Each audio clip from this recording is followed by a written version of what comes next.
Enfants de Dieu, bienvenue dans notre édition Summertime. Donc oui, c'est les vacances Summertime, les vacances d'été, les grandes vacances, ok? Donc nous avons décidé, l'équipe de la femme victorieuse et moi-même, de te proposer des vidéos pendant les vacances d'été. D'où édition Summertime. Aujourd'hui, nous allons parler des bienfaits de la trentaine, de comment tu changes à 30 ans. Pourquoi la trentaine est mieux que la vingtaine? Allez, on commence tout de suite.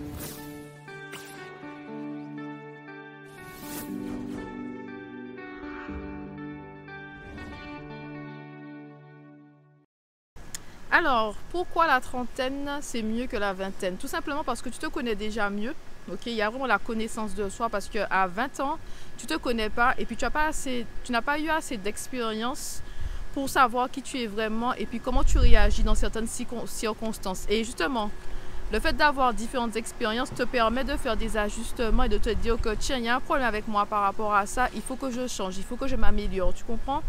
Donc à 20 ans, tu découvres en fait la vie et tu prends beaucoup de claques dans la vingtaine, alors qu'à 30 ans, tu as beaucoup plus d'assurance. Il y a vraiment cette connaissance de soi là parce que tu as eu différentes expériences, tu as travaillé aussi différents endroits, donc ça aide en fait par rapport à la confiance en soi, que ce soit dans ta vie personnelle mais aussi professionnelle.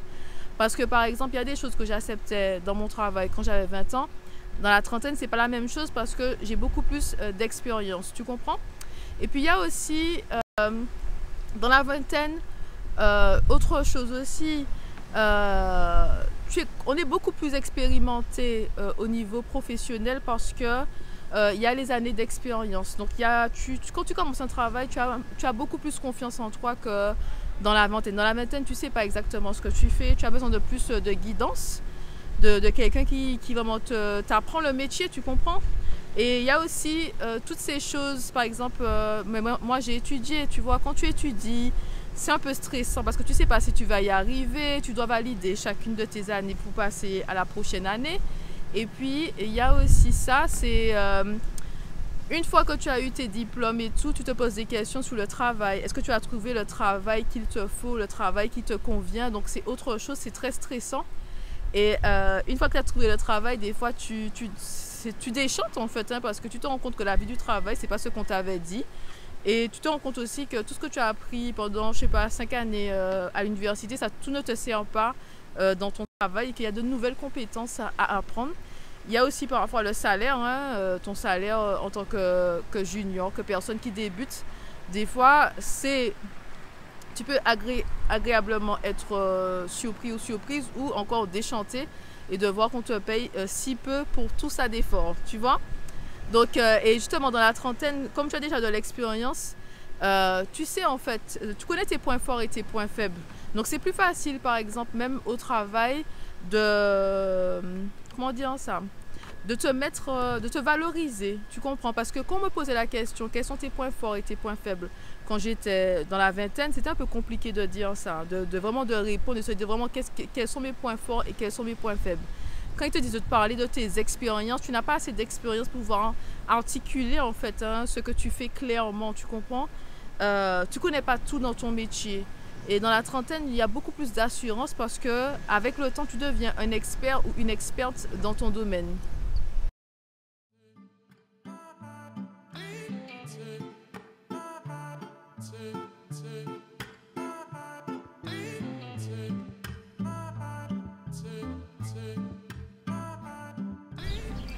Autre chose hein, qui est beaucoup mieux à la trentaine, c'est tes connaissances bibliques. Donc, je pense que ça dépend dans quelle famille tu as grandi, mais la plupart d'entre nous n'avions pas en fait les connaissances bibliques nécessaires pour comprendre la parole et rester aussi sur notre chemin. Donc, certains d'entre nous, la plupart des personnes à qui je parle, on s'est à un moment ou un autre éloigné de notre chemin. On a pris des décisions qui n'étaient pas forcément à la gloire de Dieu, ok? Nous avons pris des décisions qui n'étaient pas forcément à la gloire de Dieu. Et c'est vrai que quand tu as les connaissances bibliques, ça t'aide à rester sur ton chemin, à comprendre certaines choses, d'accord? à renouveler ton intelligence et faire ce qui est bon, ce qui est juste aux yeux de Dieu. Et plus tu passes du temps en lisant ta Bible, en te nourrissant de la parole de Dieu, et plus tu as des connaissances. Et plus ces connaissances te permettent de rester ferme dans ta foi, tu vois.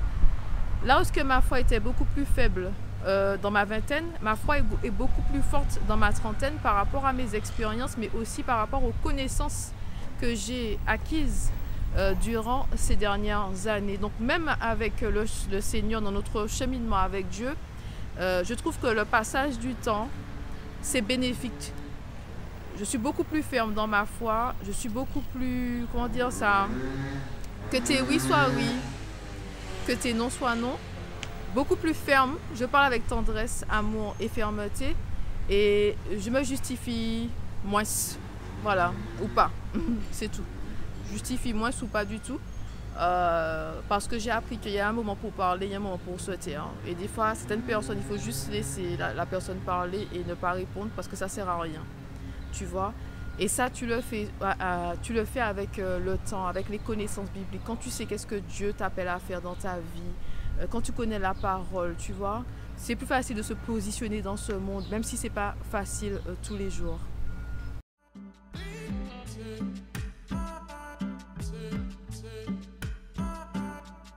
ne sais pas si je t'ai mentionné cela, mais nous sommes en fait quelque part en Espagne et c'est l'heure de la sieste parce que je sais que ce sont des préjugés aussi, mais il y a des gens qui observent cette heure de la sieste parce que les shops ferment durant l'après-midi pour s'ouvrir le soir. Certains shops, c'est le matin, donc certains magasins, ils ouvrent le matin jusqu'à 13h, 14h. Après ça, ils ferment et ils réouvrent vers 17h pour 20h. Donc voilà, je ne peux que constater que l'heure de la sieste est observée dans certains endroits. Je ne connais pas toute l'Espagne, donc je ne peux que parler par rapport à ce que je vois ici. Ok, mais passons. Parlons aussi des amitiés. Tu sais, les amitiés avec le temps se fortifient, tu vois.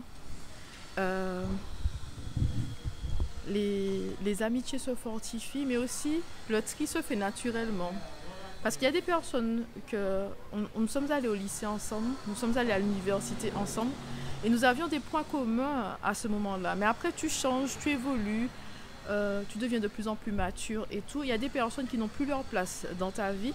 Et je vais dire qu'avec le temps, c'est plus facile justement d'ouvrir la porte et de dire au revoir. Ok ? C'est plus facile, en tout cas pour moi, je dirais que c'est beaucoup plus facile d'ouvrir la porte et de dire au revoir, d'apprécier en fait les personnes qui sont dans ma vie dans une saison donnée et de remercier Dieu en fait pour leur présence dans une saison donnée et de savoir que ces personnes ne sont pas obligées de venir avec moi dans les saisons suivantes, tu vois. Et parce que dans ma vingtaine, j'avais beaucoup plus, je me sentais un peu coupable. C'est-à-dire que les faits sont là, nous ne sommes plus les mêmes personnes, nous n'avons plus les mêmes centres d'intérêt. Et des fois, tu restes longtemps à côté de quelqu'un alors que cette personne n'a plus sa place dans ta vie. Et je dois dire que ça m'est arrivé. J'ai gardé des personnes trop longtemps dans ma vie parce qu'on se connaissait au lycée, à l'université. On a vécu des moments forts ensemble et tout. On était proches. Et puis, mais c'est comme si je ne voulais pas ouvrir mes yeux que cette personne-là, c'est une personne qui est du passé. Puisqu'on ne partage rien dans le présent et on n'a rien en commun dans le futur non plus. On ne va pas au même endroit, tu vois. Donc je dirais qu'avec le temps, c'est plus facile d'ouvrir la porte et de dire au revoir que dans la vingtaine. Je le fais avec beaucoup plus de paix, toujours en alignement avec Dieu. Vraiment, quand le Seigneur dit il est temps de laisser cette personne-là partir, je laisse cette personne-là partir.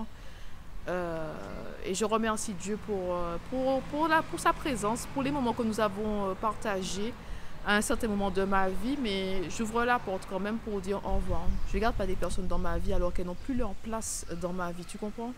Donc il y a des amitiés qui se fortifient, et j'ai des amitiés qui sont vraiment fortifiées avec le temps, c'est comme du bon vin. Il y a d'autres personnes, on ne se voit plus, on ne se parle plus. Ce n'est rien de personnel, c'est juste que nous ne sommes plus en alignement à cet âge-là, ok?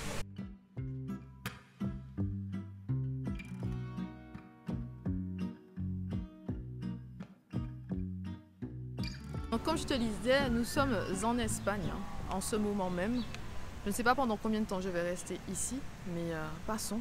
Continuons avec cette liste. Pourquoi la trentaine, c'est mieux que la vingtaine. C'est Continue. important, tu sais, de marcher avec Dieu. C'est important de marcher avec Dieu. C'est important de se nourrir de la parole de Dieu.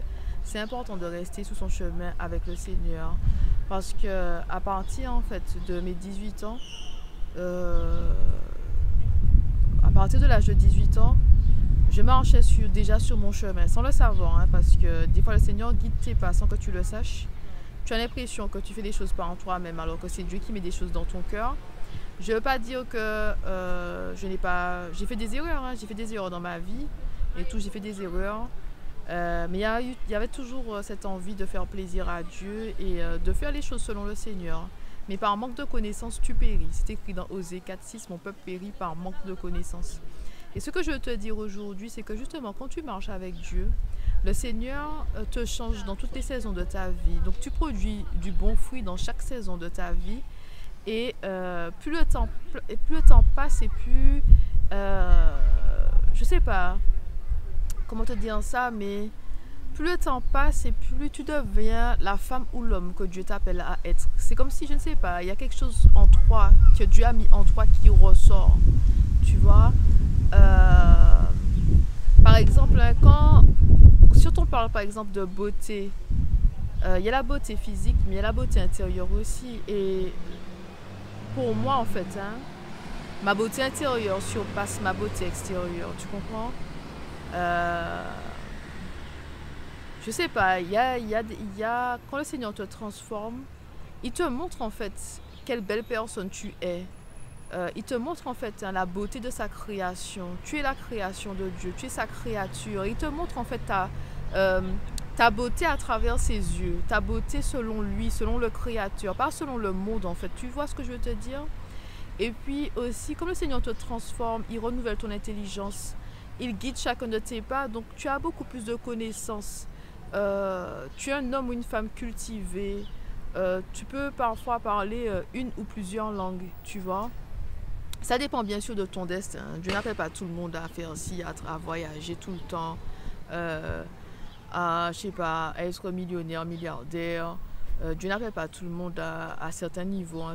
Je te dis toujours il faut lire sa Bible.